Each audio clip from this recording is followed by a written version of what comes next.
முனுசாமி என்பவரோட பொண்ணு தன் காதலிச்ச பையனோட வீட்டுக்கு தெரியாம ஓடி போயிடுது.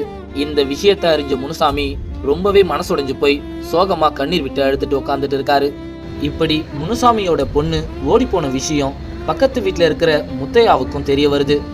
முத்தையாவும் இந்த விஷயத்த அவரோட மனசுக்குள்ளே வச்சுக்காம பேசுறவங்க கிட்டலாம், உங்களுக்கு ஒரு விஷயம் தெரியுமா, முனுசாமியோட பொண்ணு ஓடி போயிடுச்சு அப்படின்னு வரவங்க போறவங்க கிட்டலாம் சொல்லிட்டு இருக்காரு. இந்த மாதிரி முத்தையா பல பேர்கிட்ட சொல்லும் பொழுது ஒரு நாள் தெரியாதனமா முனுசாமியும் இதை காதுல வாங்கிடுறாரு. இதை கேட்டு முனுசாமியும் ரொம்பவே சோகமாயி அழுதுட்டு உட்காந்துட்டு இருக்காரு. இப்படி 2-3 வருஷம் போனதுக்கு அப்புறம் ஒரு நாள் முத்தையாவோட பொண்ணும் காதலிச்ச பையன் கூட ஓடி போயிடுது. இதனால முத்தையா ரொம்பவே அவமானப்பட்டு வீட்டுக்குள்ளேயே உட்காந்துட்டு இருக்காரு. அப்ப அவரு நண்பன் கிட்ட சொல்றாரு, டேய் ராமா, இந்த விஷயம் எப்படியாவது வெளியே தெரியாம பாத்துக்கடா, தெரிஞ்சா ரொம்ப அசிங்கமாயிடும் அப்படின்னு சொல்றாரு. இத கேட்ட ராமாவும், இன்னைக்கு நீ படுற கஷ்டத்தை தானே அன்னைக்கு முனுசாமியும் பட்டு இருப்பாரு.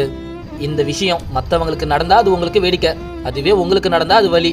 இப்ப இருக்கிற பாதி பேர் இப்படி தானே நடந்துக்கிறீங்க.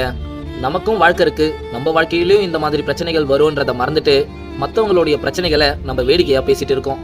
மற்றவங்களுடைய வலியை நம்ம வேடிக்கையா பேசுறோமே தவிர கொஞ்சம் கூட அவங்களுடைய வலியை நம்ம புரிஞ்சுக்கிறது இல்ல.